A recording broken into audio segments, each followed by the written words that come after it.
Right, we'll start. Good morning, everyone, and welcome back. Today's discussion will be 2022 October. We are almost at the end of all the discussions of paper 5. I hope you have tried the possible questions. To begin with the MCQs, when copper is added to concentrated nitric acid, a brown gas is given off, which is nitrogen dioxide. Because you know, copper reacting with nitric acid is not like any other acid metal reaction. There's no salt and hydrogen gas produced. In fact, salt and nitrogen dioxide is produced. Because hydrogen cannot be displaced by copper because copper is less reactive, right? In terms of oxidation number and electron transfer, how does the nitrogen change in this reaction? So we know in nitric acid turns to nitrogen dioxide. So nitric acid, the nitrogen is in +5 oxidation state, and nitrogen dioxide, nitrogen is in +4 oxidation state. So oxidation number decreases here, right? So it decreases by gaining an electron. Oxidation number decreases by gaining an electron. So that's simply reduction. As you know, reduction is gaining electrons. What is the pressure of hydrogen gas used in standard hydrogen electrode? In standard hydrogen electrode, the pressure is 1 atm, which means in terms of pascals, kilopascals, right? Kilopascals, 100 kilopascals.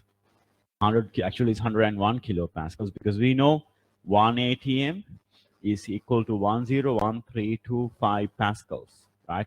This you should know when you're converting the calculation of PV equals nRT. In the conversion, you need to remember this, right? So it's 101 kilopascals. So the closest answer here is D, which is 100,000 pascals, which is 100 kilopascals.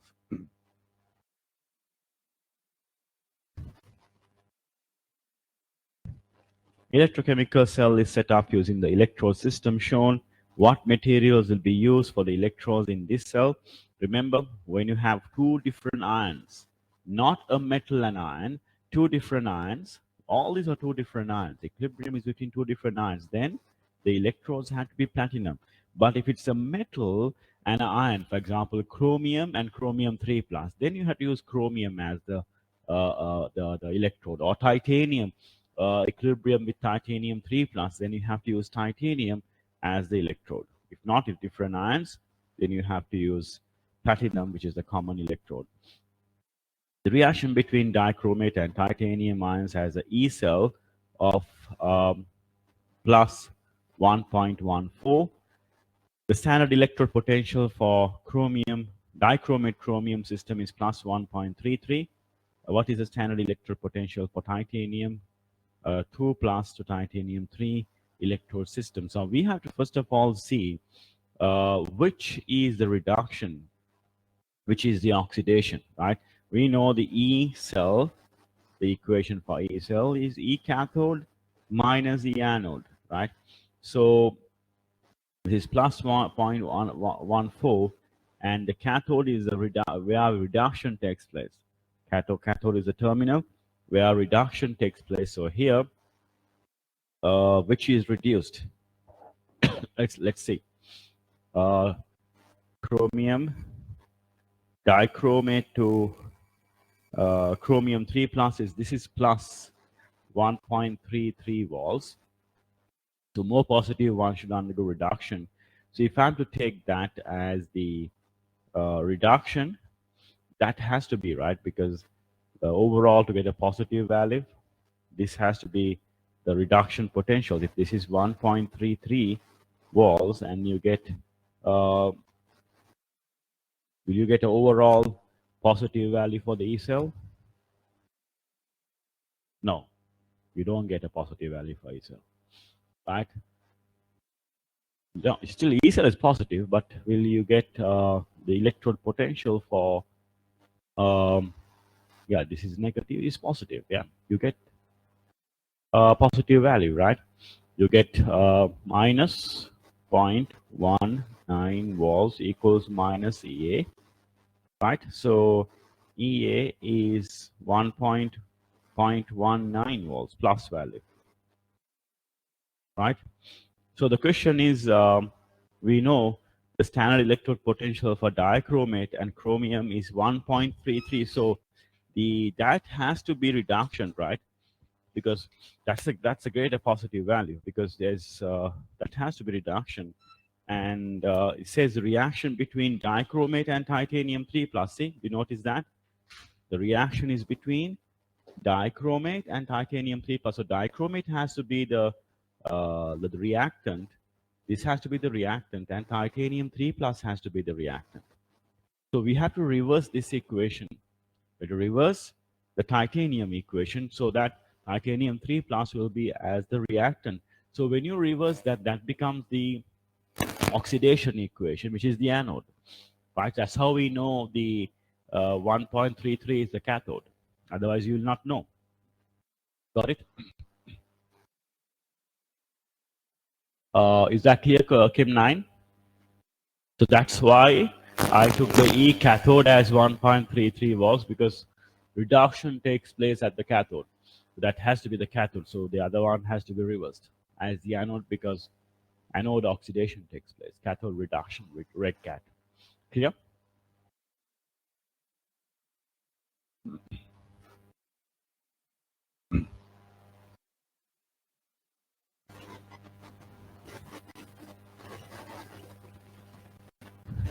The possibility of a reaction between potassium dichromate 6 and hydrochloric acid may be assessed using standard electrode potentials, but also depends on the activation energy of the reaction.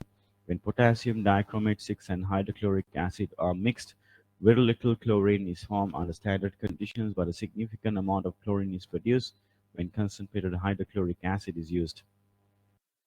What is the effect on E cell and E activation energy on concentrated hydrochloric acid? So activation energy is basically affects the rate of reaction. If the rate of reaction is slow, that means it has a high activation energy. In reaction, fast reaction, it has a relatively low activation energy. So just because you use hydrochloric acid, what happens? Significant amount of chlorine is produced, but it doesn't mean that more chlorine is produced, right? I mean, at a given time, the rate doesn't change. Okay, so it says possibility of a reaction between potassium dichromate and hydrochloric acid may be assessed by using standard electrode potentials, but also depends on the activation energy of the reaction.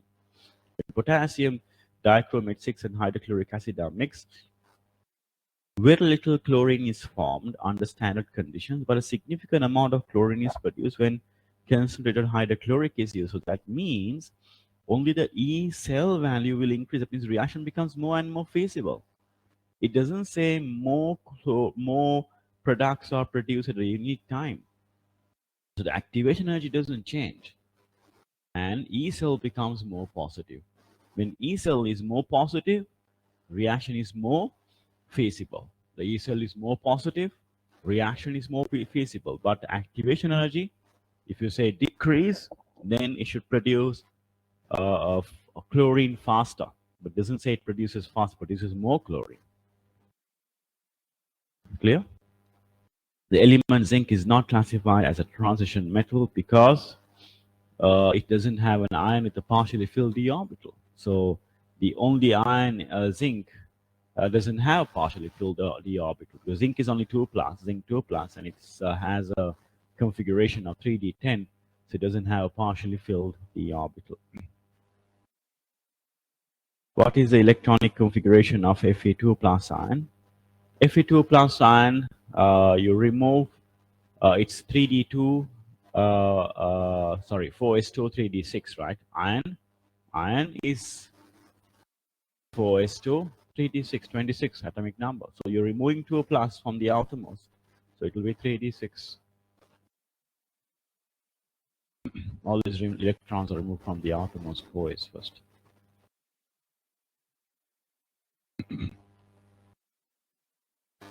As a question from Chem 9, doesn't using more concentrated implying greater activation energy like? No. No, never. Just because you have a greater concentration Concentration doesn't affect the activation energy of reaction.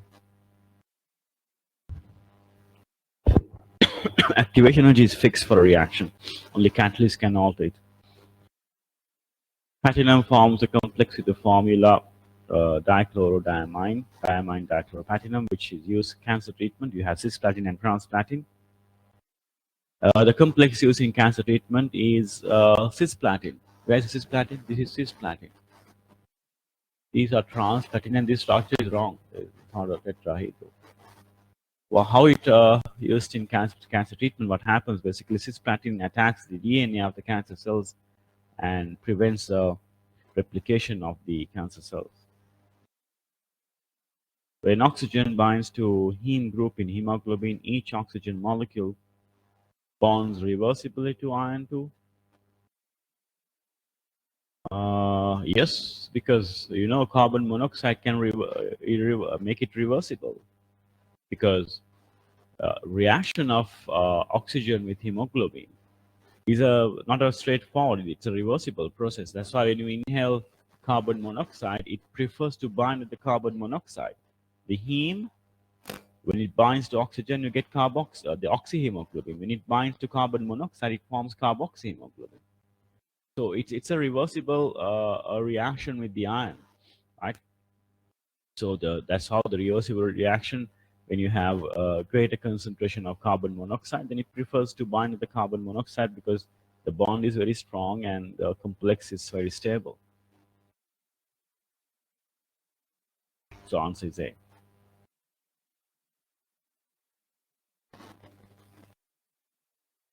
The sequence shown in the mechanism for reaction in aqueous solution is given. The overall reaction. So what we can do is we can add all the three reactions together. When you add all three reactions, you can see these get cancelled. Right? These get cancelled. What else you can cancel here? Silver plus 2, silver plus 1. Titanium 2 plus can be cancelled. So overall, you get titanium plus and cerium 4 plus. Yes. Cerium 3 plus and titanium 3 plus got cancelled. 2 plus got cancelled. Yes, 3 plus. So let's say oxidation of silver ions catalyzed by Ce. No, Ce4 plus doesn't act as a catalyst. It's a reactant, right? It's a reactant, so that's wrong. First one is wrong. It's a reactant. Oxidation of silver ions is catalyzed by titanium 2 plus ions. Titanium 2 plus, is it a catalyst? The catalyst should be a reactant and then it should be reproduced at the end. Titanium 2 plus is not a catalyst, right? Oxidation of silver ion is catalyzed by titanium 2 plus? No. Silver 2 plus is catalyzed by titanium 2 plus. Titanium plus, yeah? This is not titanium. This is wrong. Oxidation of titanium ions catalyzed by silver ions. Yes, that's right. You see? Titanium ions, look, titanium plus ions catalyzed by silver ions, because silver ions at the end is reproduced as titanium plus 1 is oxidized to plus 2, silver 2 plus is reduced to silver plus, which means silver is acting as a catalyst there. Silver plus is acting as a catalyst. Clear?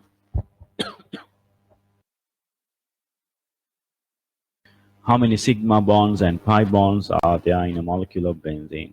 Sigma bonds, pi bonds. Actually, all pi electrons are delocalized, so there are 3 pi bonds and 4 sigma bonds in benzene. But the pi bonds are all delocalized, so don't forget about the carbon hydrogen.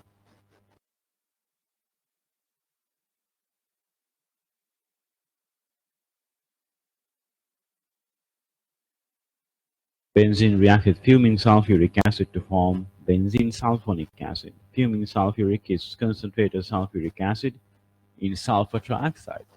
Oleum, this is fuming sulfuric. What's the formula of fuming sulfuric?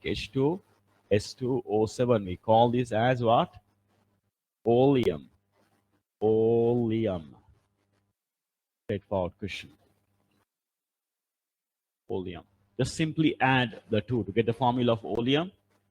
You don't need to get the formula of oleum. Just simply add the two. H2S2O7. Fuming sulfuric. Oleum.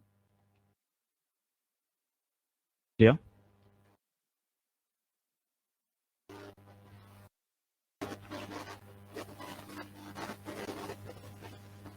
The structure of the amino acid isoleucine is shown. Systematic name.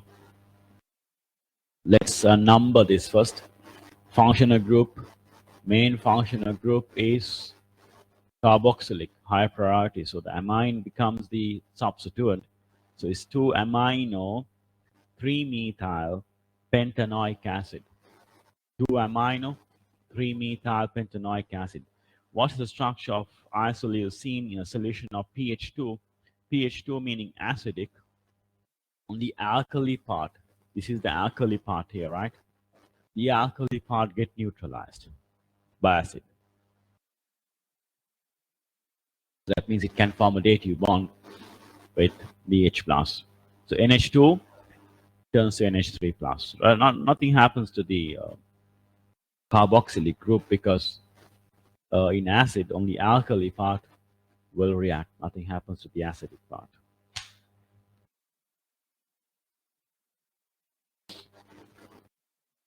When dilute hydrochloric acid is added to butylamine and the solution is allowed to evaporate to dryness, a white solid form. What's the formula of the white solid?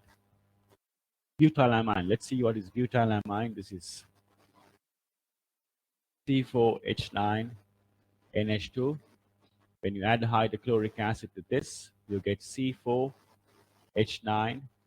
NH3 plus Cl minus.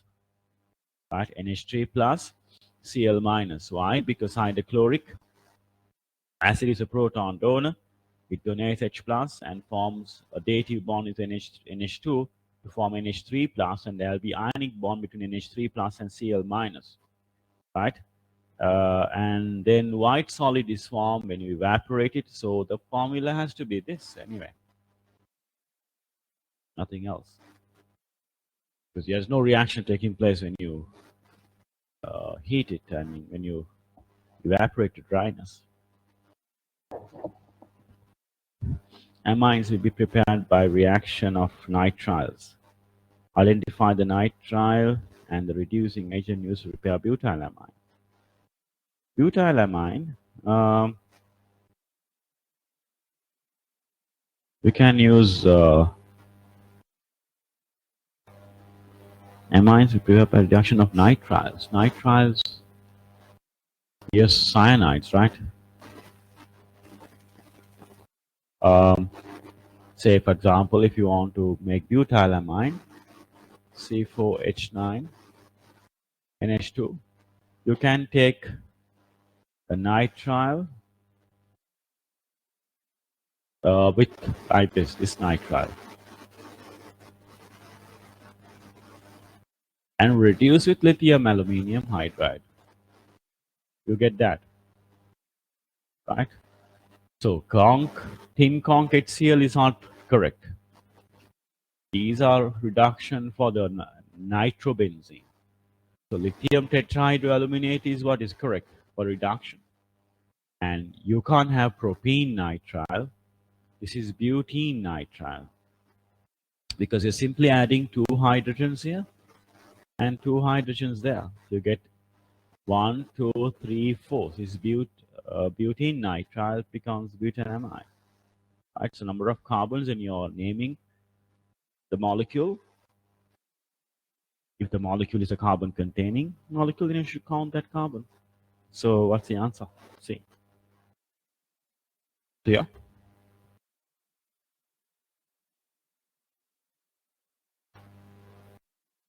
Yes, Chem 25, your question.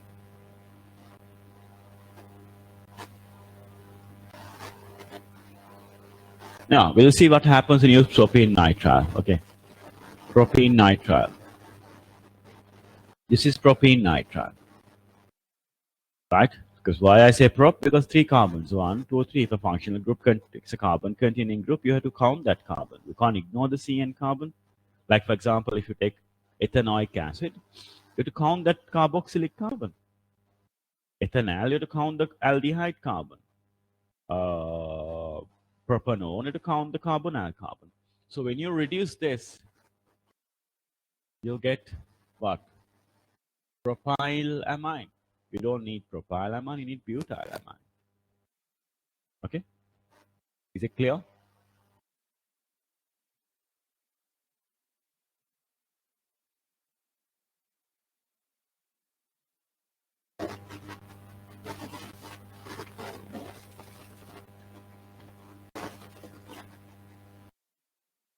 The structure of crotonamide is shown. What's the repeating unit of the polymer formed from crotonamide? You just break the double bond, and this is the addition polymer.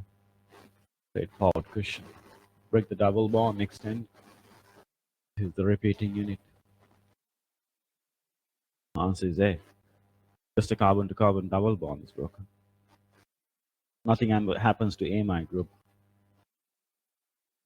The structure of the hydrocarbon is shown. How many peaks will there be in C13 NMR spectrum of this compound? I'm going to highlight them in different colors. This is one peak. Environment is same. Another peak with different colors. Another peak, third peak.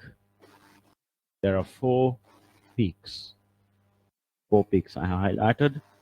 The four peaks in four different colors.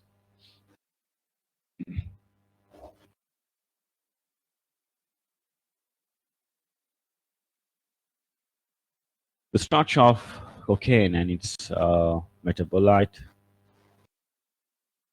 benzoyl liconene, are shown.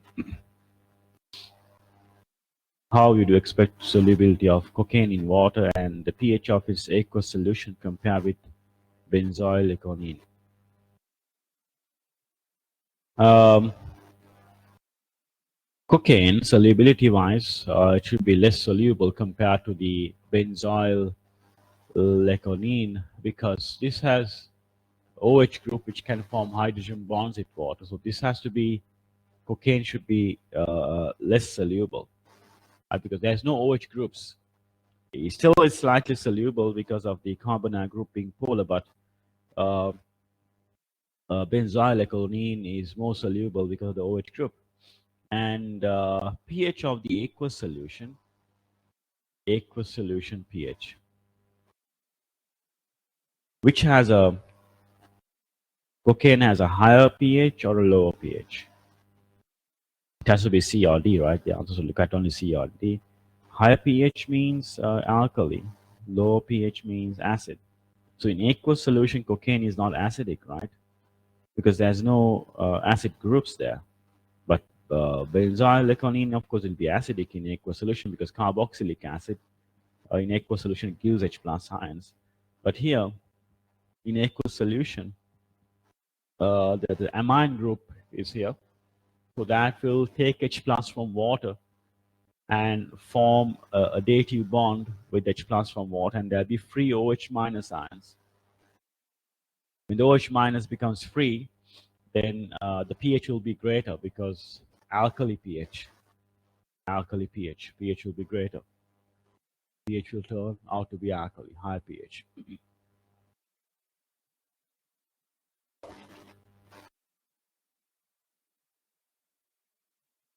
Use of recrystallization to purify a chemical compound depends on how its solubility in the chosen solvent varies with temperature. How should the solubility of chemical compound depends on temperature? Yeah, because we know a suitable solvent to select for recrystallization That suitable solvent should be a substance which dissolves when heated, right? So at high temperature, it has to be soluble, not at low temperature. Low temperature should be insoluble, right? Low temperature should be insoluble. That's a suitable solvent for recrystallization. When you heat with minimum solvent, it should dissolve, and then when you cool it, it should first precipitate, right? Clear? Any questions in MCQs before I start the section B? All clear?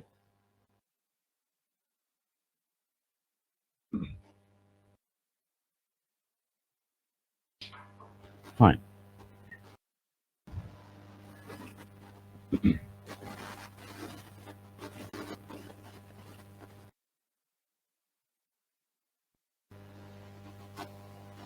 This question is about the chemistry of vanadium. The standard electrode potentials of some vanadium species are shown. Explain the highest stable oxidation state formed by vanadium by referring to its electronic configuration. Referring to its electronic configuration, let's see vanadium. Let's write the electronic configuration of vanadium. Vanadium has 23 electrons, right? So is argon configuration. I'm going to write from argon just to save time. 4s2 3d3. This is vanadium, right? So there's 2 of the s and 3 from the 3d. So highest oxidation state is that you remove all 5 electrons in the valency shell. The outermost 3d and the 4s, they are actually next to each other. They are next to each other because of the orbital overlapping. 3d and the 4s orbitals are almost next to each other.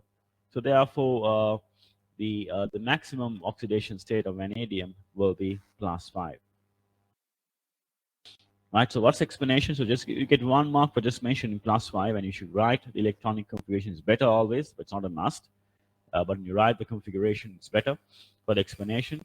So you can say vanadium has 2 paired electrons in the 4s level and 3 electrons, unpaired electrons in the 3d level, right? So the total number of electrons in the highest oxidation, highest, or can say total number of electrons in the outermost highest energy level is 5. So therefore, the maximum oxidation state is +5.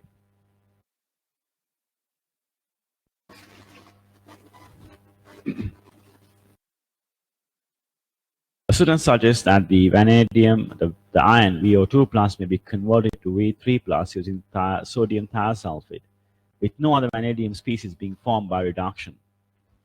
Justify the use of sodium thiosulfate for this reaction by writing the relevant equations and calculating their Edexcel values.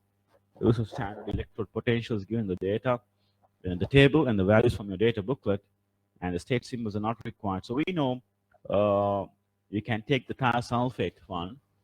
Thiosulfate, because it is a mild oxidizing agent, it will convert it to thiothionate. Thiosulfate is quite lightly oxidized to thiothionate, so you can select the E cell values from the table. I'm not going to do this question, right? Vanadium 2 plus, we can construct vanadium 2 plus. We can look at the the data and construct the equation, balance the equation, and construct the balance equation. You can do this, right? And this vanadium turns to vanadium 2 plus, and check. And this is, you need to multiply by electrons. You can do this, correct? This is vanadium 3 plus, sorry. Yeah. This turns to 3 plus.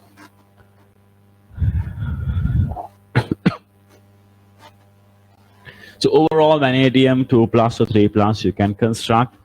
Why 4 marks given?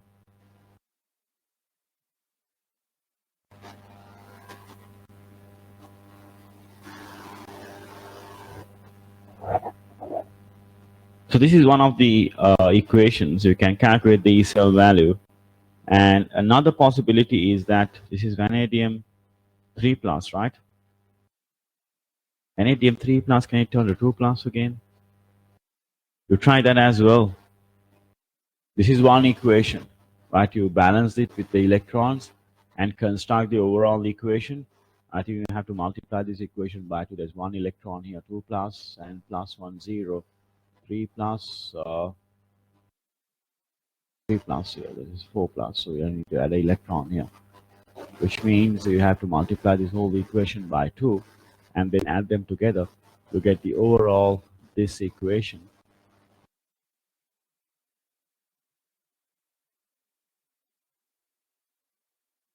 And you calculate the E cell value for this. What's the E cell value for this?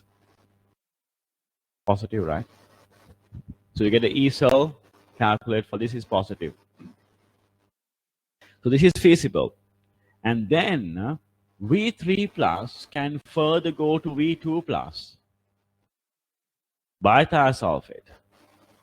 That also is, that's not possible. That's negative. Yeah, that's negative. That's why it stops there. You have to construct this as well and show that V3 plus further reduction to V2 plus is not feasible. Is not feasible. This is not feasible, right? Why? Because overall E cell is positive. You have to show that as well. You know why? Because then we can prove that the V3 plus stops there. And the question says with no other vanadium species formed. So you have to. That's why it's 4 marks. Otherwise, you know, this only the previous one doesn't give. I mean, you don't get 4 marks for that. Writing only that, because you have to show that it stops at V3 plus. It doesn't further get reduced to V2 plus. So why it doesn't further get reduced to V2 plus? You can again construct the overall equation and prove that the overall E cell value for this specific reaction, this one, is a negative value. Therefore, it's not feasible.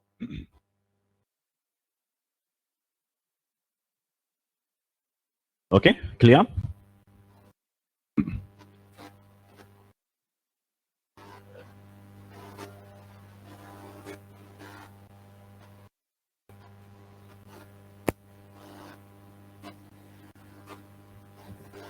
Right, the next question. Explain why nickel is not suitable reagent to convert VO2 plus to V3 plus with no vanadium species being formed. Electrode potential, if you analyze of nickel, convert nickel, okay, nickel turning to nickel 2 plus. If you analyze electrode potential, and then conversion of VO2 plus to V3 plus, just calculate the overall cell potential here and see. It's negative, right?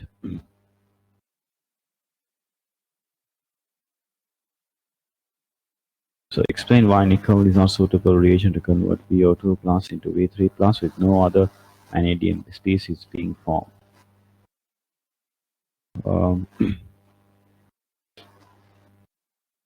So what's the overall potential here? You can calculate the overall potential for this. I'm sure it will be negative value, so that's why it's not suitable. Because overall E cell value is negative. Okay? Minus 0.01, yes. It's not suitable. So construction of the overall equation and calculation of the E cell value, we get the 2 marks there.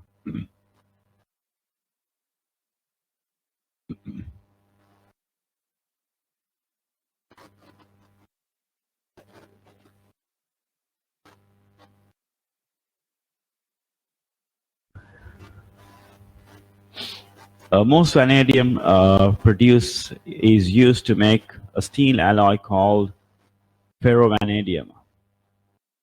The vanadium content of ferrovanadium may be determined by titration method.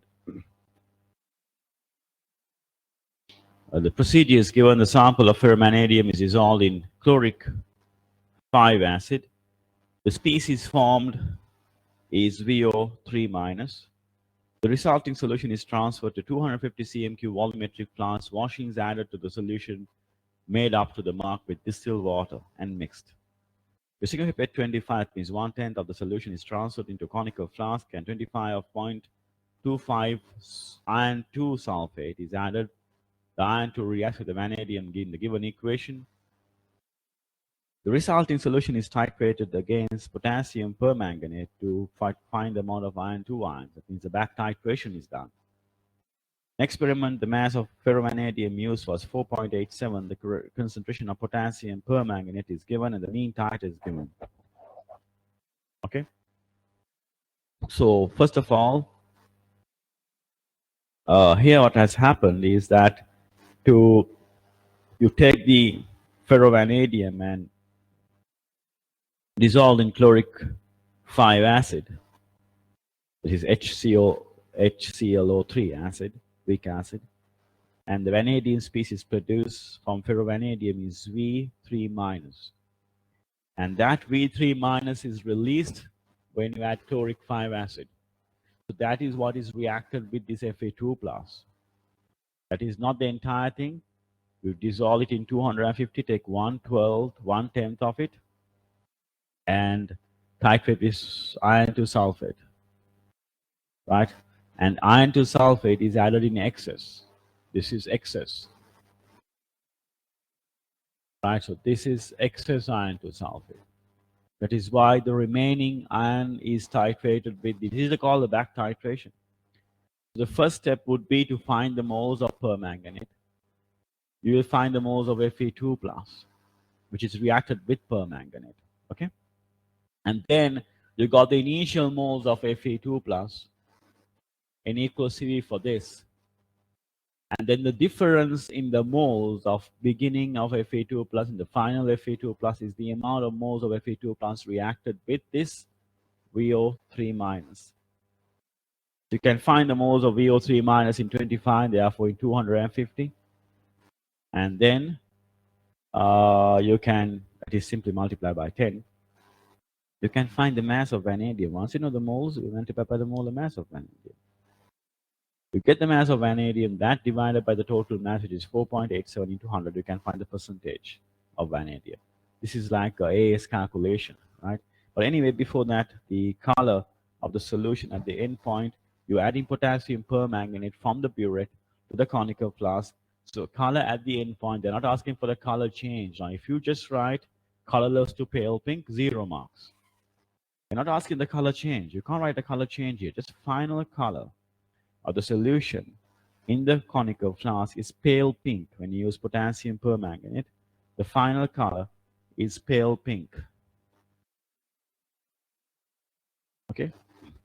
That is why VO2 plus ions form do not affect the titration.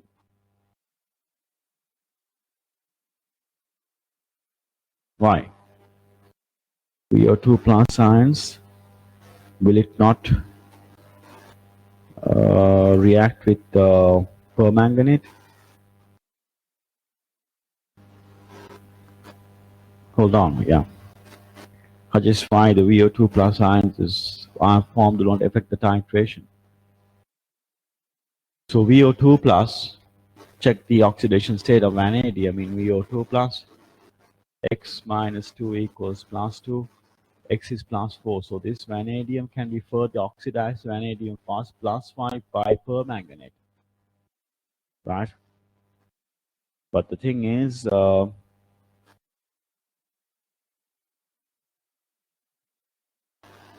yeah, it can happen, but it doesn't happen in this case. If it does happen, you can't do this calculation, right? Because here vanadium VO2 plus is in class 4 oxidation state. So you are using the potassium permanganate here, right? It's oxidizing agent. So why can't it oxidize 4 plus to 5 plus? Right? Vanadium 5 plus. Right? Maybe what's the electrode potential? Yeah.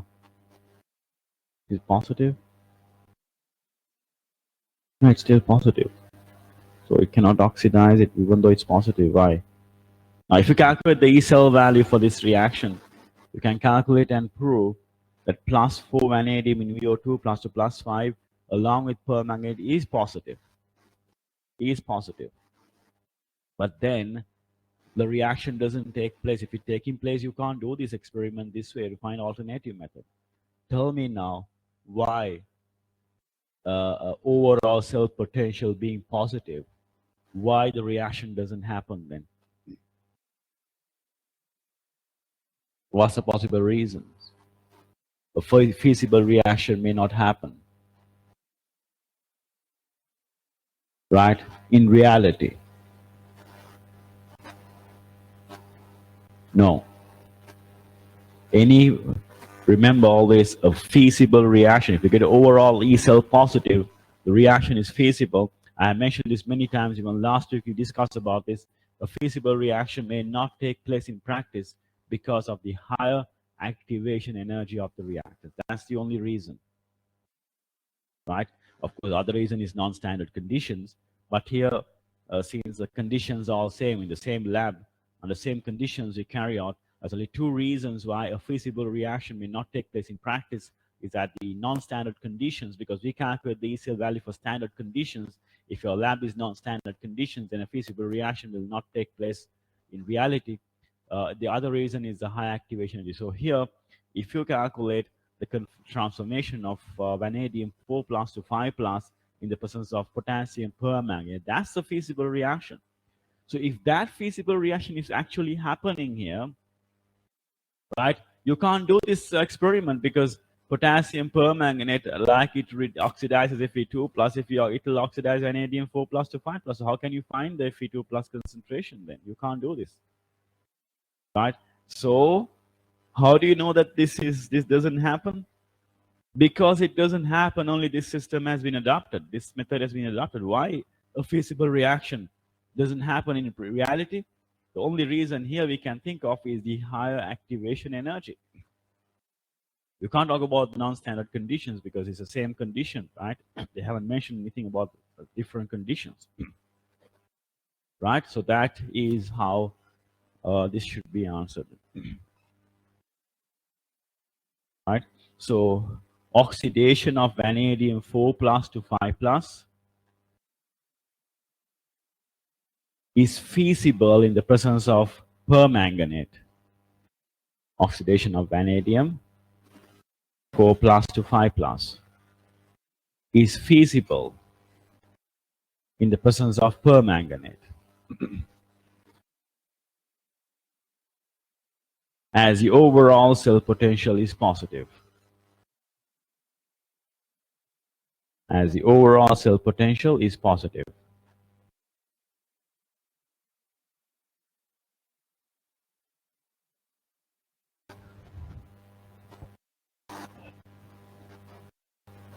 But this oxidation does not take place.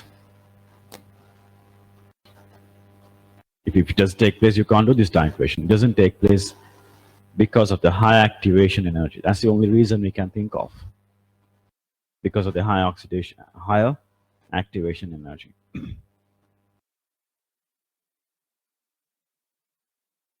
Calculate the percentage by mass of vanadium. I don't think I need to do this question. I already explained this. First, you had to find the moles of permanganate. Go from reverse, from the big bottom to the top. N equals CV. If you know the moles of permanganate, you can find the moles of iron, which reacted with the permanganate. That's the excess iron.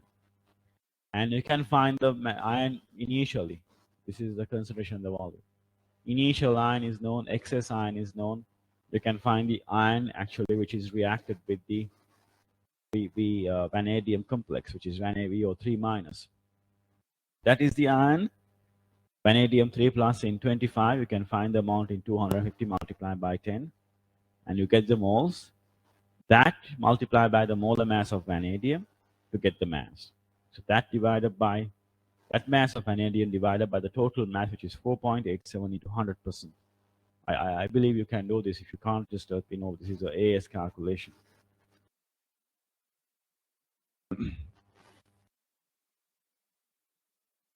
In the manufacture of sulfuric acid, vanadium 5 oxide is the catalyst used the conversion of sulfur dioxide to sulfur trioxide because vanadium can exist in multi-oxidation states like vanadium plus 5 and plus 4. You know, initially what happens is that a vanadium plus 5 is reduced to plus 4 and vanadium plus 4 is further oxidized to plus 5, right? So two equations are available here. V2O5 first react with sulfur dioxide, and vanadium is the one which gives the oxygen to sulfur dioxide.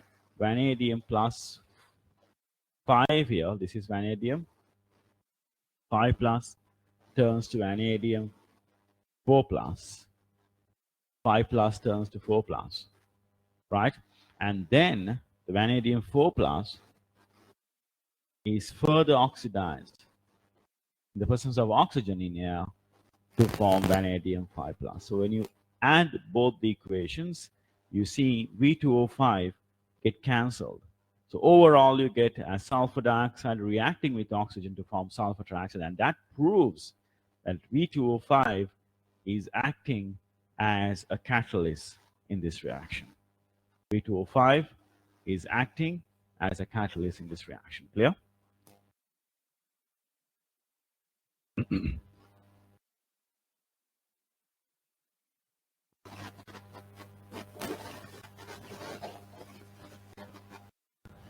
The next question. Delocalized electron systems are important in determining the chemical properties of some compounds.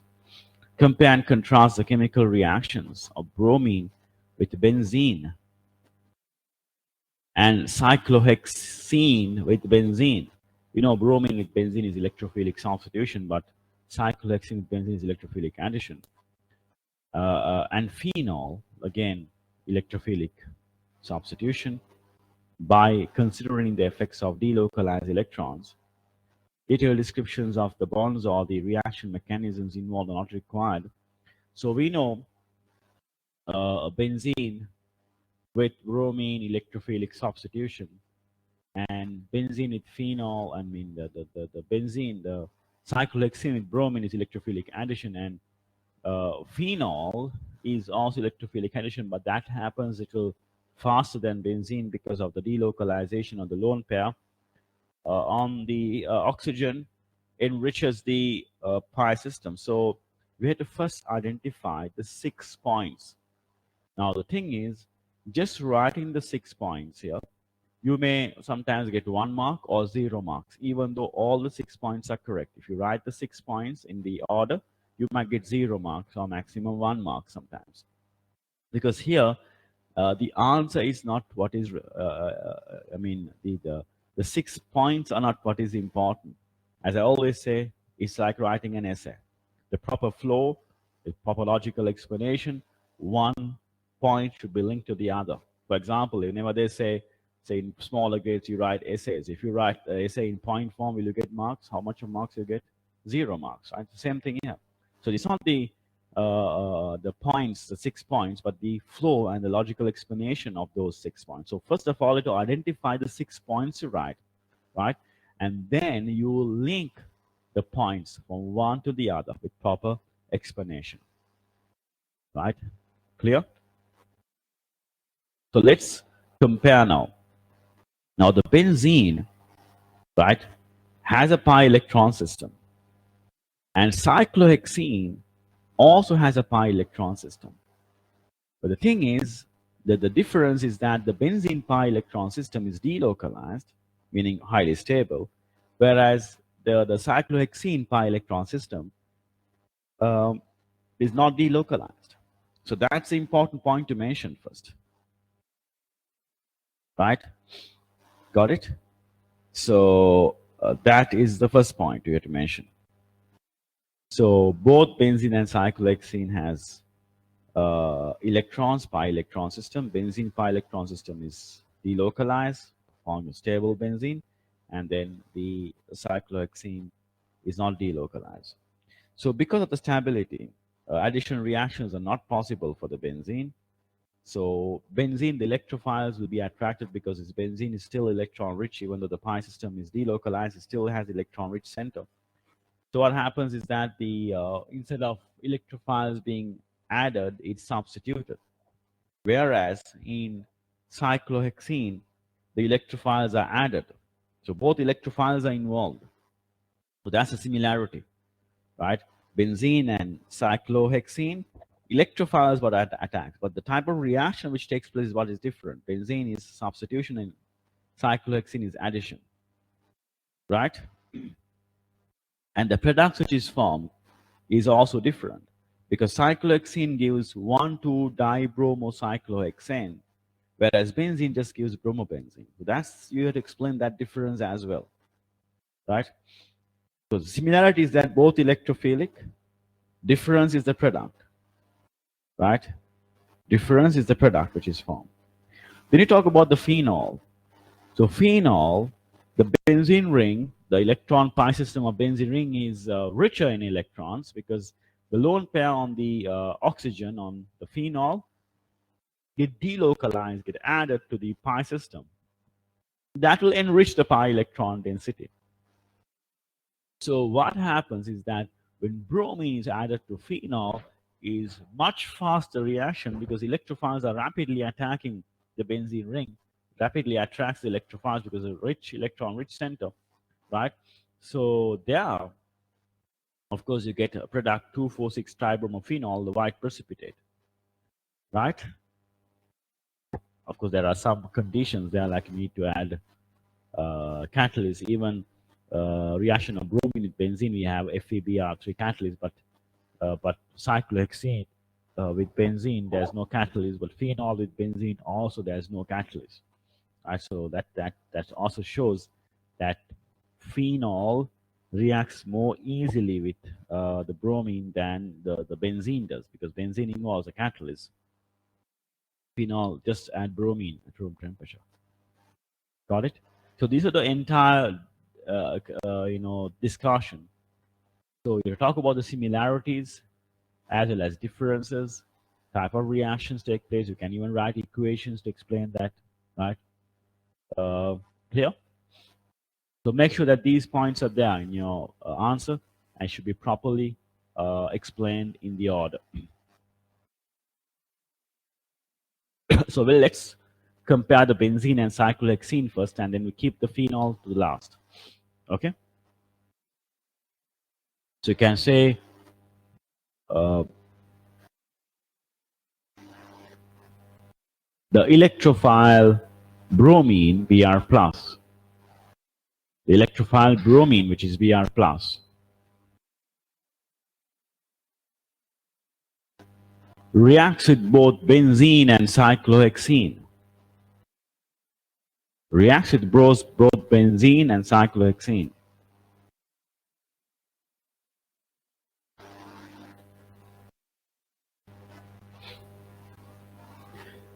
The reaction of bromine with benzene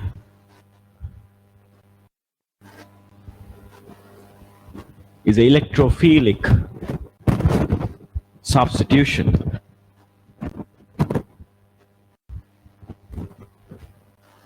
Whereas the reaction of bromine with cyclohexene is electrophilic addition.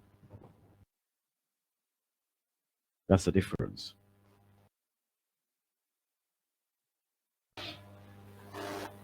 The reason for this difference of reaction is that the pi system of benzene, pi cloud or pi system in benzene is delocalized.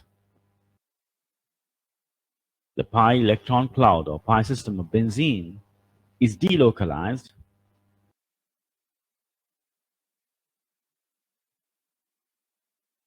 making benzene ring very stable.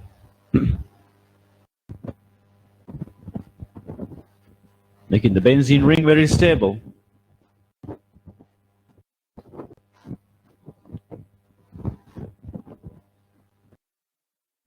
Due to the high electron density of the pi system, the electrophiles get attracted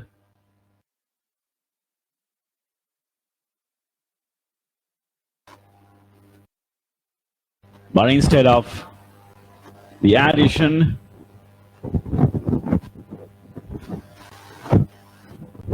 one of the hydrogens of benzene gets substituted. Instead of addition, one of the hydrogens of benzene gets substituted, forming bromobenzene. Forming bromobenzene.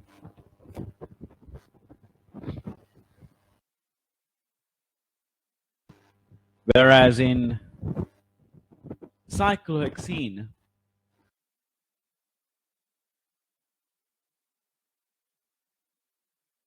the pi system is not delocalized.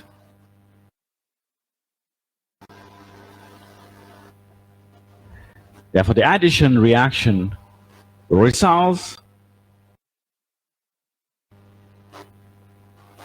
Therefore, addition reaction results in the formation of 1,2 dibromocyclohexane. Electrophilic addition reaction results in 1,2 dibromocyclohexane.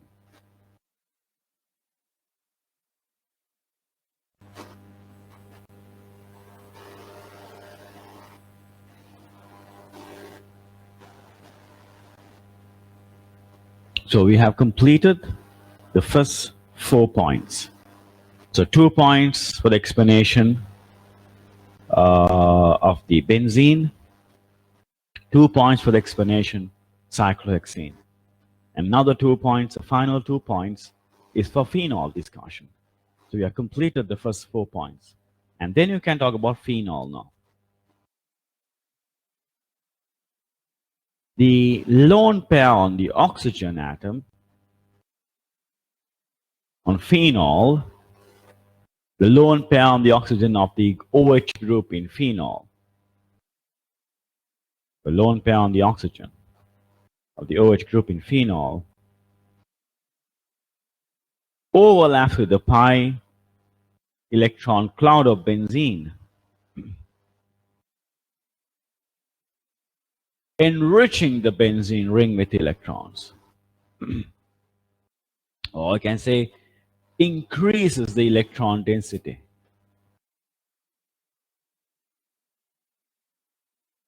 of the phenol, the benzene ring in phenol.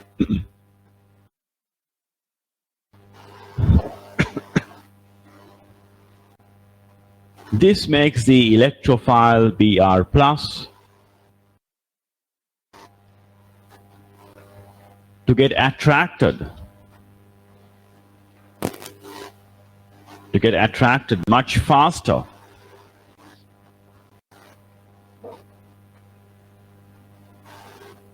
resulting in the formation of the white precipitate 2,4,6-tribromophenol. Results in the formation of the white precipitate 2,4,6-tribromophenol.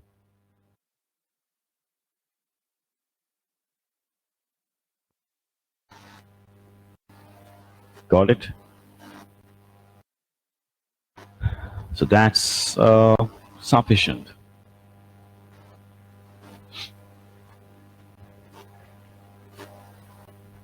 Any questions, any clarifications there?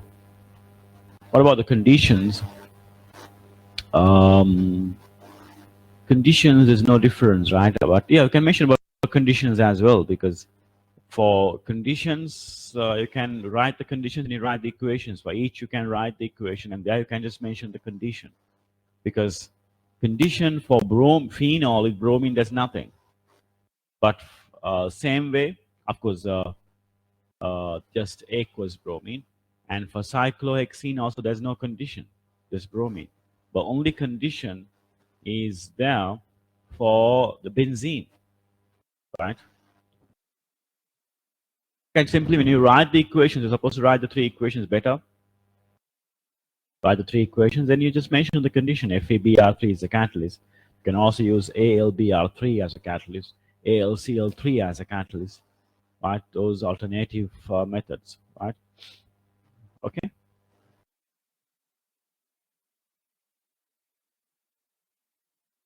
Clear?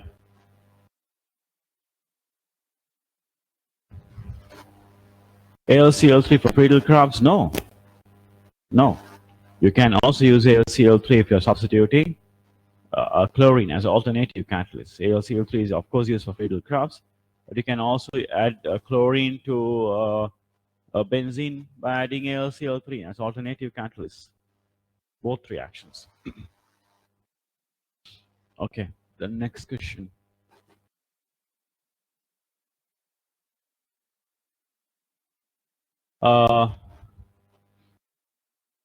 Quinine is a toxic compound present in poison hemlock.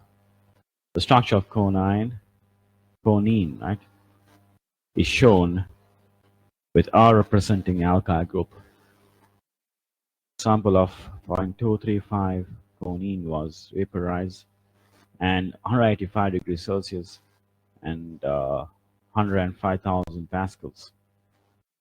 Volume of vapor is given, the molar mass. So you have to simply use PV equals nRT. And you can directly do this. You can break it down. We know N is mass over molar mass. So I can rewrite this M over mRT and the molar mass mRT over PV. So the mass is given should be in grams, and R is 8.314, and temperature is 185 plus 273 because temperature has to be in Kelvin. Pressure is should be in pascals, so it's already given in pascals. If it's kilopascal, then you multiply by 1,000, and the volume is 67.1 10 power minus 3 because you have to convert the volume into meter cube.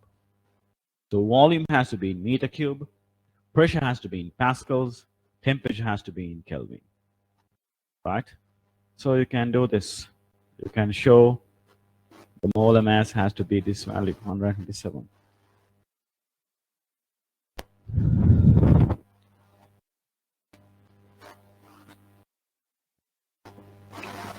Deduce the molecular formula of the alkyl group using the structure of choline and its molecular mass. So you can do this, right? 127 is the whole thing. So you have how many carbons? 1, 2, 3, 4, 5 carbons. So 5 times 12. 5 times 12, 5 carbons. 1 nitrogen. How many hydrogens? 1, 2, 3, 4, 5, 6, 7, 8, 9, 10. 10 hydrogens equals to plus R equals to 127. So you can find the R.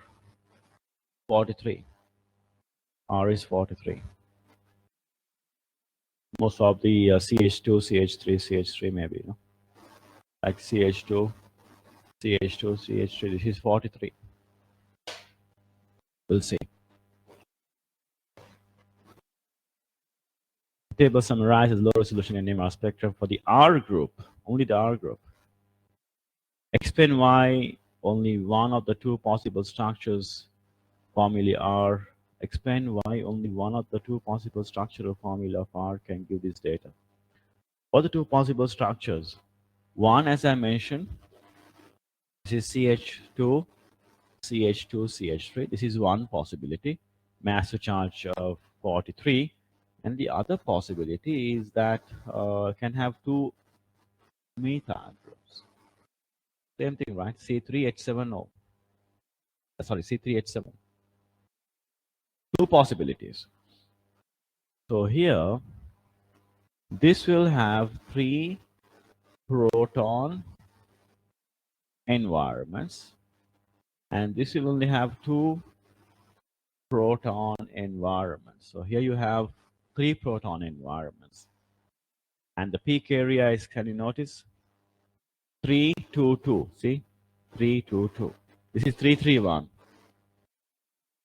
So you can prove that way. You can draw the two structures and say CH3, CH2, CH3 has 3 proton environments, and the hydrogens are in the area of 322, whereas CH in bracket CH3 twice has only 2 proton environments in the area underneath the ratio 6:1. So this area underneath each will be representing the number of hydrogen. This is the area here should be 6:1 area. So answer is CH3, CH2, CH3. So you had to talk about the proton environments and the number of hydrogens, both.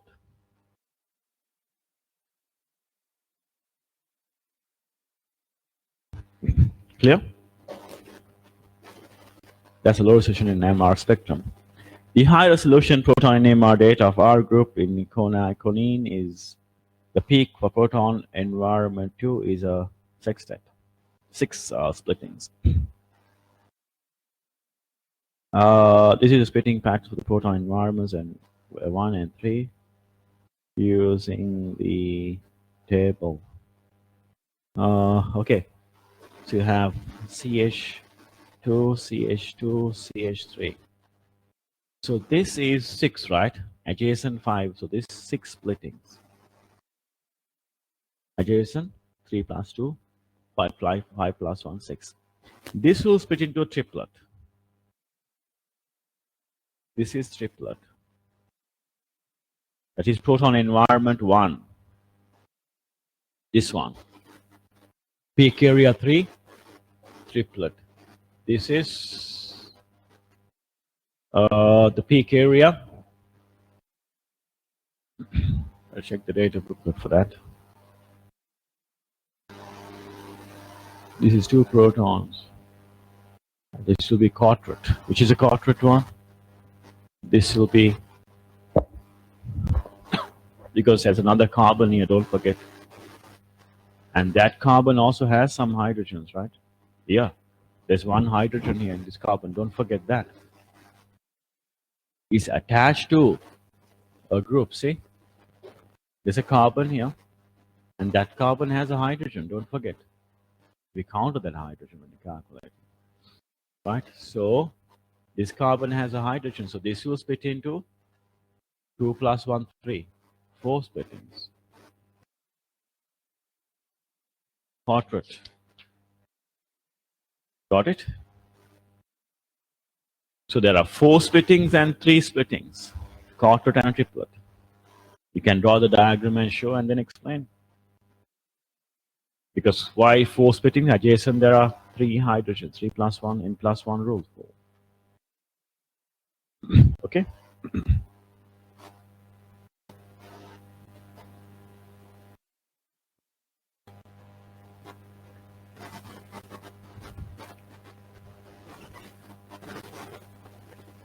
Explain using diagram which type of stereoisomerism is shown by O9. The diagram is R represents the archive group. This cannot be stereoisomerism of 2 times, geometrical and optical. This can't be geometrical, right? Because it can be geometrical.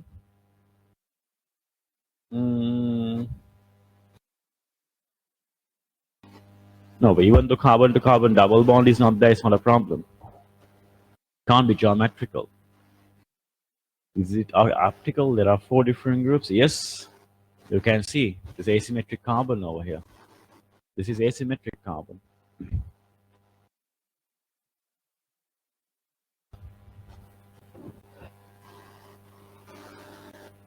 See, this has geometrical as well. Because there's a ring, right? See, both answers are correct. Geometrical, optical, you can show.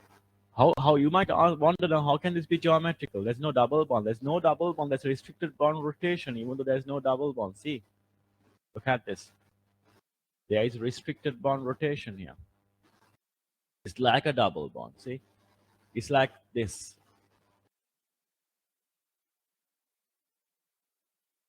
Okay, it's like this. It's like a double bond. This whole ring is like a double bond. Whole ring is like a double bond.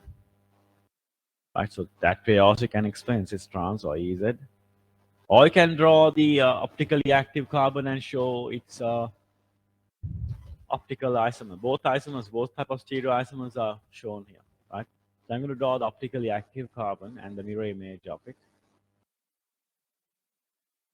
NH, and this is R here. 3D form should be drawn, right? Don't forget. That's a hydrogen. Why? Because when you draw optical isomers, 3D form should be drawn. 3D form should be drawn.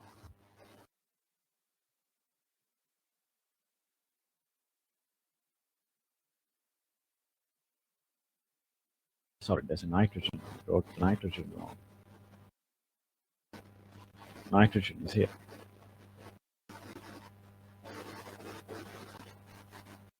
Right, so you can say asymmetric carbon is found here. This is the chiral carbon.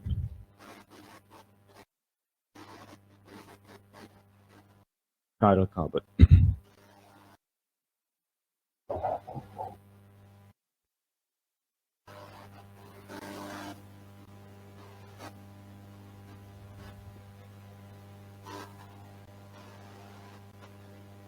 Okay.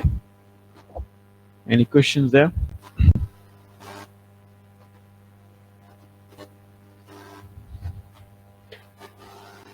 All clear?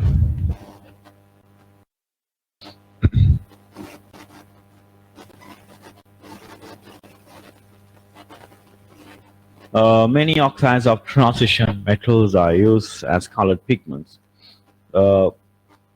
Viridian is a blue-green pigment with the formula given. M is a symbol of the element.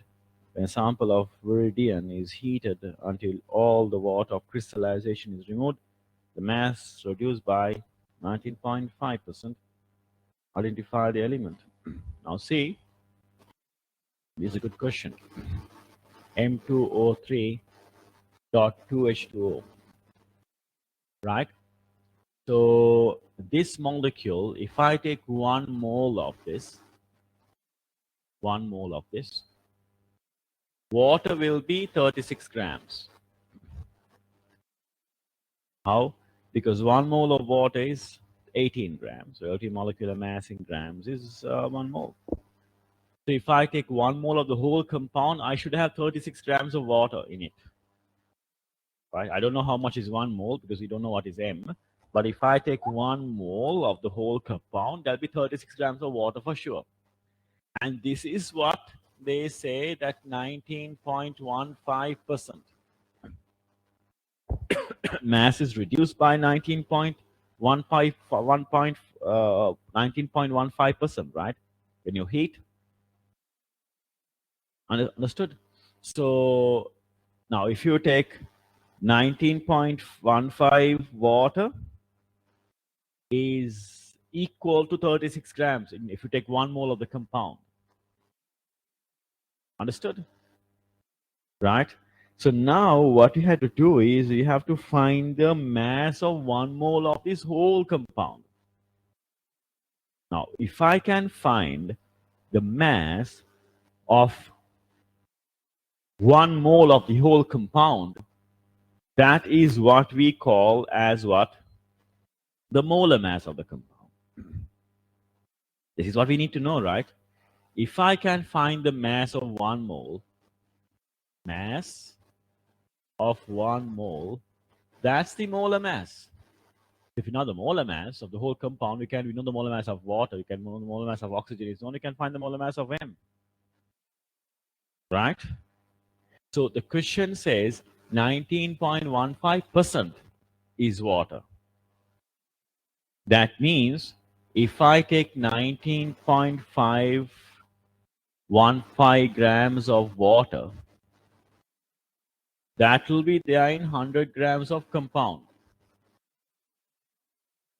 That's the meaning of 19.15%, right? That means if I take 100 grams of the whole compound, means if I take 100 grams of M2O3 to H2O, out of that 100 grams, 19.15 grams will be water. That's the meaning of 19.15%. Clear? So now I don't have 19.15 water. I got 36 grams of water in 1 mole.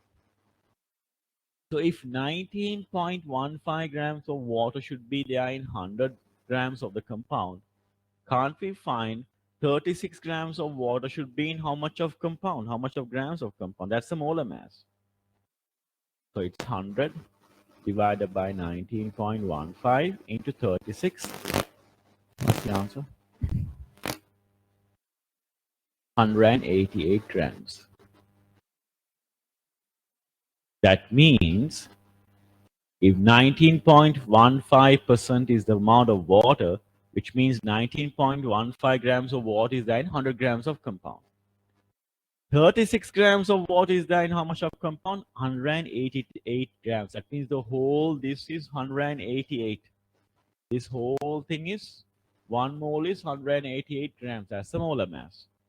That's it, right? We can now find what is M.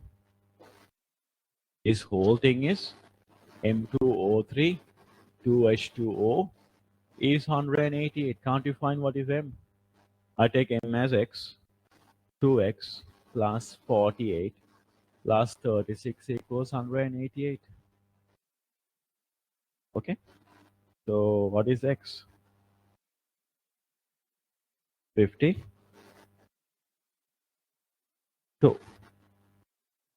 grams per mole. What is 52? Chromium.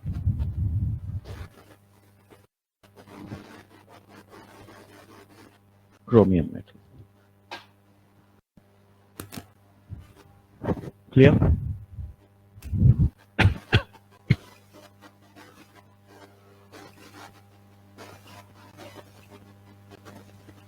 Any questions there?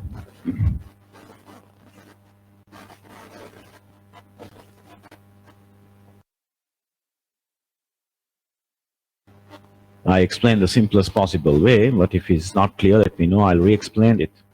I can re-explain it. All clear, right? Okay.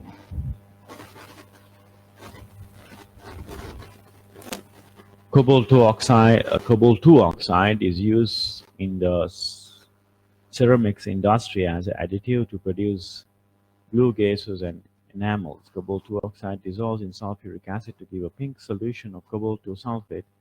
When concentrated hydrochloric acid is added to aqueous cobalt 2 sulfate, a dark blue solution forms.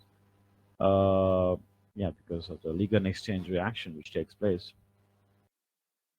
Name the type of reaction that occurs in conc hydrochloric is added to cobalt 2 sulfate ligand exchange reaction. As for the reaction which occurs,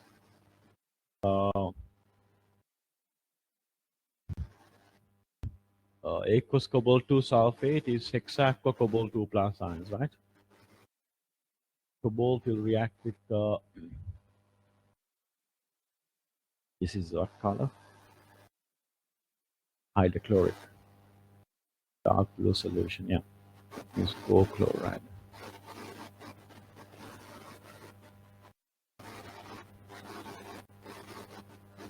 Ligand exchange reaction. This is hexaqua cobalt 2 plus because aqueous cobalt 2 sulfate.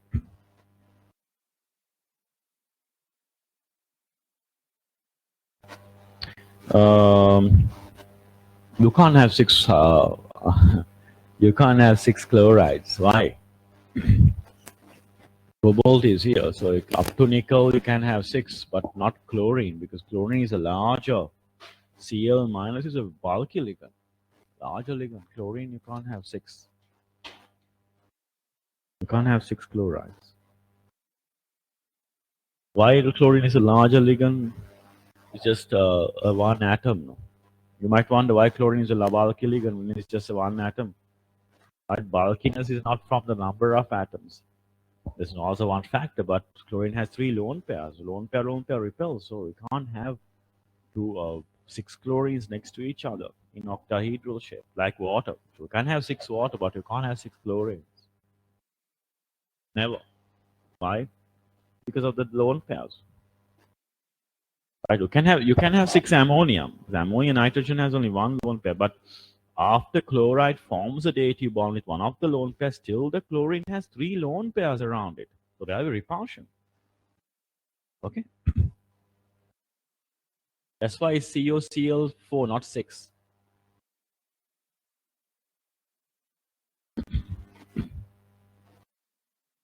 Explain why the shape of complex ion changes when concentrated hydrochloric is added. Because, of course, the hexaco 2 plus is octahedral, and it turns to tetrahedral because the reason is, as I mentioned, the chloride is a very large ligand, a bulky ligand, so it's difficult because the three lone pairs is difficult to have six chlorides around. So octahedral will not be octahedral. If it's like hexachlorocobaltate, then it will be octahedral, but it's not possible, right? So you can first mention hexacocobalt is a octahedral complex.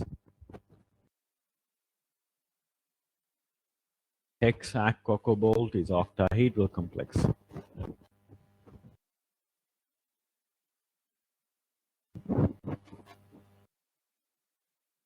Right? Is octahedral complex. When it reacts with HCl, it forms the tetrahedral complex.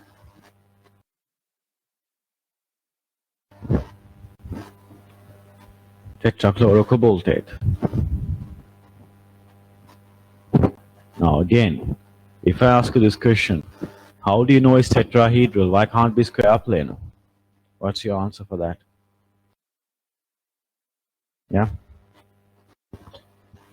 If I ask you why it's tetra, how do you know it's tetrahedral? It can be square planar also. No? Not possible because chlorine is a bulky ligand. Square planar means the bond angle between the ligands are 90 degrees, right? You can sum or repel. 109.5 is much greater than 90 degrees. That's why it's tetrahedral. Otherwise, you should know, when you, not other than just memorizing everything. How much to memorize? What's the use of this memorization? What's the use? If an unknown compound is given, you're stuck. You may memorize 2 or 3 reactions, but what's the use? If an unknown compound is given, you're stuck. You don't know the principles. How do you know it's square planar, not tetrahedral? If it's a bulky ligand, it cannot be square planar because lone pairs repel. So when there's a chance of maximum repulsion, then that will go into that. So tetrahedral maximum repulsion is 109.5. Where square planar is maximum repulsion is 90 degrees, and we know 90 is less than 109.5, so go to the max repulsion. Got it? So tetrachlorocobaltate is tetrahedral. It is difficult for 6Cl minus ions to surround cobalt because it's a large anion with 3 lone pairs. It's difficult for 6Cl minus ions to surround the cobalt due to, you can say, steric hindrance, due to repulsion, steric hindrance. Clear? Right, so we'll take a short brain break of 5 minutes, okay? And we'll continue after the break. Right, let's continue. I hope everyone is back. We are in section C of 2022 October paper. Plants are rich source of useful chemicals, although their applications have often predated in identification of active compounds. One of the best known examples of this is the use of willow bark extracts to reduce the pain and fevers. Practice that is at least 2000 years old. The active compound in willow bark is salicin. Structure is given. You can see the phenol group is also there, and many OH groups in salicin. In the body, salicin is changed into salicylic and then salicylic acid. Salicylic, salicylic acid structure is given. Salicylic acid may in turn be converted into 2-acetoxybenzene carboxylic acid. The compound, which is better known as aspirin, are the most widely used medications in the world. Calculate the percentage composition by mass of the elements in salicin. Percentage composition by mass. You have to find the number of carbons, hydrogens, and oxygen, right? So how many carbons are there here? Then you know how to find the percentage composition, right? So carbons, hydrogens, and oxygen. How many oxygens? 1, 2, 3, 4, 5, 6, 7. We start with that 7 oxygens, or yeah, this is, yeah. And the carbons, how many carbons? 7 oxygens. How many carbons here? 1, 2, 3, 4, 5, 6.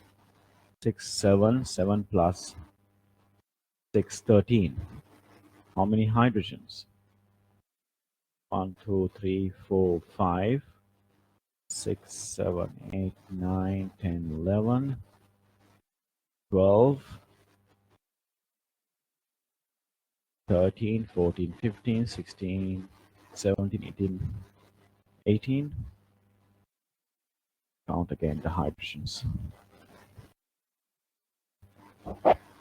There's one hydrogen here. 1, 2, 3, 4, 5, 6, 7, 8, 9, 10. 9, 10. There's nothing there. 11, 12, 13, 14. 14. And 1, 2, 3, 4, 5. 1, 2, 3, 4, 5. 19.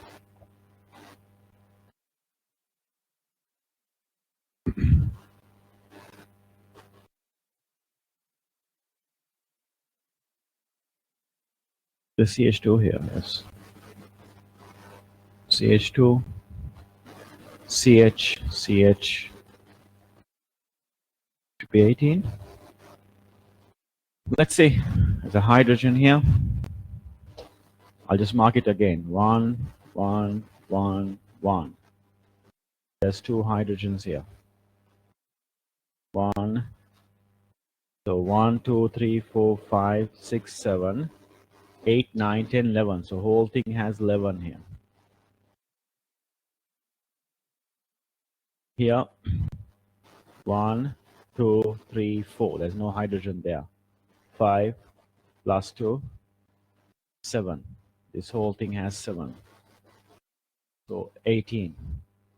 So what's the molar mass of this whole compound? 12 times 13 plus 18 plus 16 into 7. 16 times 7 plus 18 plus 12 times 13. 286. So now we can find the percentage. I'll just do it here itself, okay? The carbon, the whole thing is 286 into 100%. Hydrogen, 18 over 286 into 100%. And then you can find the oxygen, otherwise 100 minus these two. Either is correct. So this is 54.54, 6.29. Oxygen, you can just 100 minus these two, or you can separately find. You can get the oxygen 39.16. Okay, that's an easy question. And then you got salicyl alcohol. Salicyl alcohol is really oxidized in the laboratory from salicylic acid. Set the reagents and conditions. This is K2Cr2O7 sulfuric heat under reflux. This alcohol part, primary alcohol, be oxidized. K2Cr2O7 heat under reflux in the presence of sulfuric acid. The boiling temperature of salicylaldehyde is 197 degrees. Suggests why this makes it very difficult to obtain salicylaldehyde by oxidizing salicyl alcohol. Now the thing is, this is difficult because boiling point is very high. Because once you oxidize it to separation, to carry out distillation for separation. After oxidizing, to carry out distillation for the separation. So distillation is difficult because the boiling point is very high. We can say that as the boiling point is very high, distillation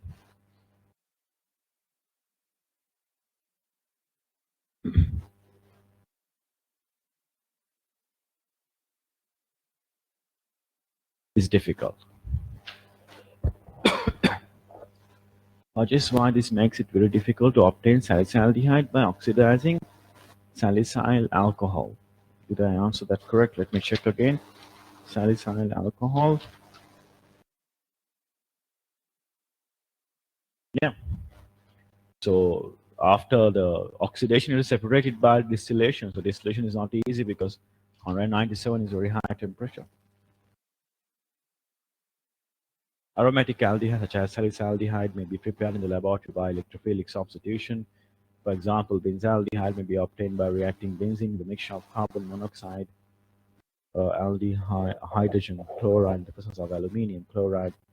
Okay, the equation for the formation of electrophile is that this is benzaldehyde. Okay, benzaldehyde is this. Acid chloride. Okay, benzaldehyde can be formed when acid chloride. See, this is benzene. Friedel-Crafts acylation reaction. You get benzaldehyde. This is what is benzaldehyde is. So we have got AlCl3 as a catalyst. So what happens here? Question says to draw this great formula. So here you have positively charged the electrophile, and then you got AlCl4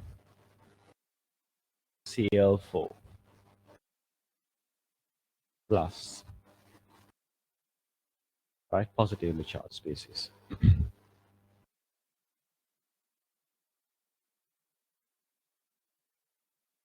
Draw the mechanism of formation of benzene. This is the same mechanism which we have.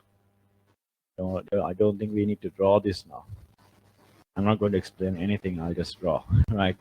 We have drawn enough of mechanisms of benzene throughout.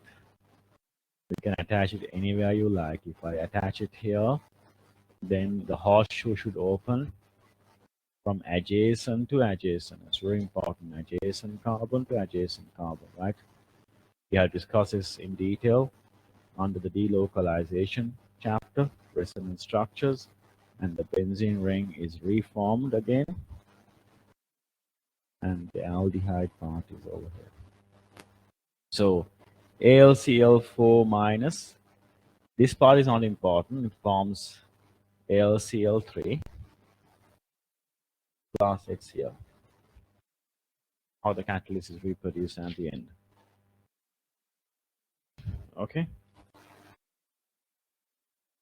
You often notice that section C is the best part of the whole paper, right? Because it's the purpose they kept the best for the last, because don't ever lose this section. It's very easy. Section C is the best out of the whole thing, right? So sometimes many students complain that time is insufficient, so section C was unable to do. So I always advise you all to plan it well. 20 minutes for the MCQs, maximum 25 minutes, and then you plan your time. When that time limit goes, you move on to the next section. Right, so don't ever miss this section C. The best part is you can easily score here. Notice how easy the questions are and how straightforward the questions are. Salicylaldehyde may be used to synthesize coumarin, a compound which occurs in many plants. Coumarin is in turn used to prepare warfarin, a compound prescribed to reduce blood clotting. Coumarin structure is given. One suggested synthesis of coumarin from salicylaldehyde involves formation of the intermediate compound F. Okay, so we are going to form salicylaldehyde through intermediate compound F. Fine. A device synthesis of F using salicylaldehyde and bromoethane as the only organic. Now, bromoethane means we are now restricting ourselves for the Grignard reagent. That's the only way, right? Grignard reagent will react with the aldehydes. So first step is to convert these two Grignard reagent. Bromoethane reacting with magnesium in the presence of dry ether and heat under reflux, you get ethyl magnesium bromide, which is the Grignard reagent. So for this, what you can do is you can add this Grignard reagent, salicylaldehyde. To salicylaldehyde, you add the Grignard reagent and carry out acid hydrolysis. You get what? You get secondary alcohol. Nothing happens with this OH, and you get an OH here and the ethyl group. This is CH2, CH3. This is acid hydrolysis should be done, right? And now you'll just simply carry out uh, dehydration. You add sulfuric heat to 170. You carry out dehydration. OH will go with this hydrogen, hydrogen. This is a compound you need to make, right? This is the same compound as compound F, okay? So 1, 2, 3. 1, 2, 3 steps. Conditions you'll have extra mark.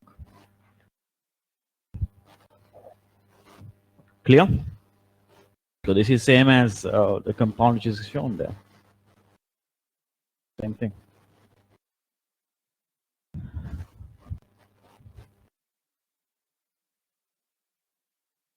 Salicylaldehyde combines with 1,2-diamino ethane in a condensation reaction to form saline ligand.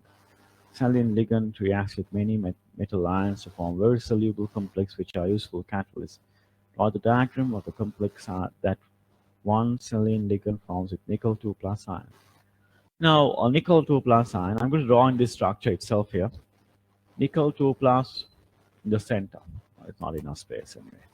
Nickel 2 plus forms the bond with the oxygen. All these are dative bonds, right? Dative bond with oxygen here. Dative bond with the oxygen here. And you got the nitrogen, lone pair forming a dative bond. Nitrogen, lone pair forming a dative bond. And we got the benzene ring. OH, sorry, this ring should be in such a way that O should come here, right?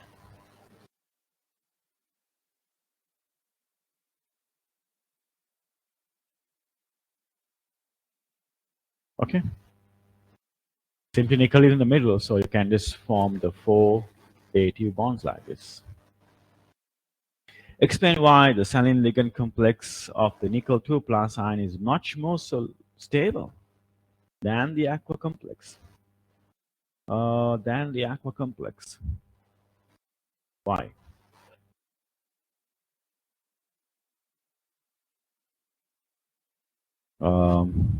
1,2-diamino ethane. Your system entropy should be positive in that case. So what's the reaction here?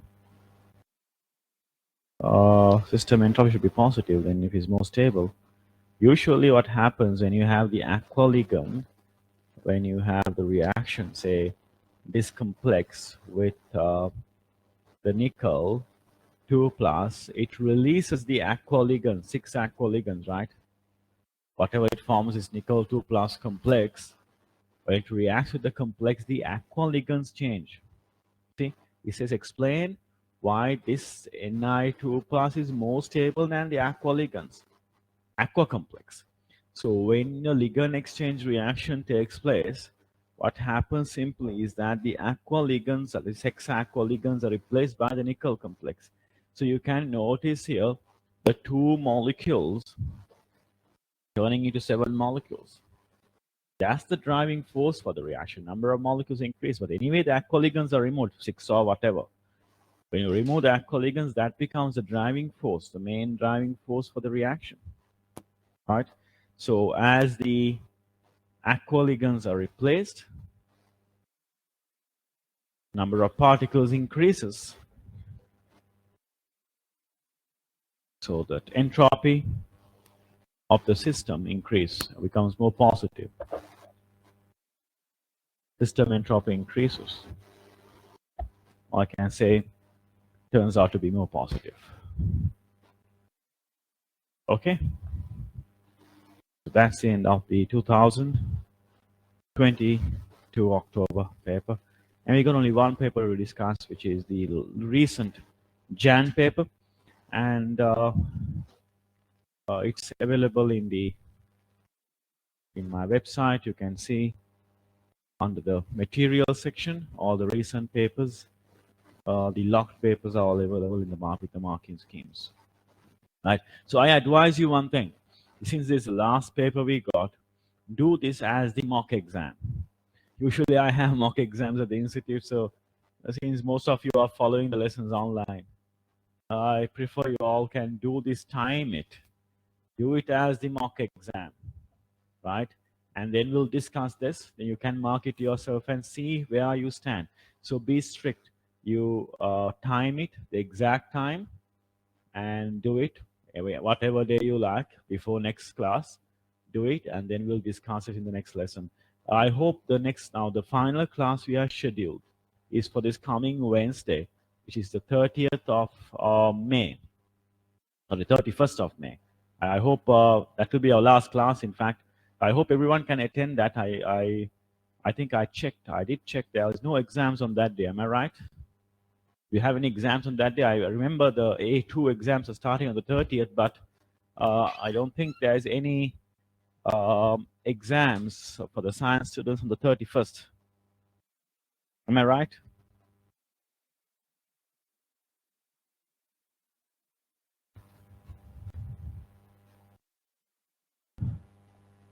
If not, if you have any exams on that day, we can even meet after 1 week or next Sunday.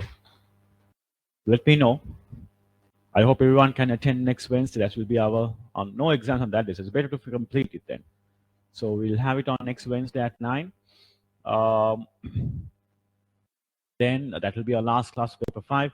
And I think we left last paper 6, the Jan paper 6 and the October paper 6. The last two paper 6 also was not discussed, right? That I want to keep it just before the paper 6 exam to be discussed. There's one lesson in June, just to complete that. So we'll fix a date for that later on. So if there's no exams on Wednesday, we can have that final discussion on that day. So please make sure that you do that as the mock exam, and we'll discuss in the next coming Wednesday morning at the same time. So see you on Wednesday.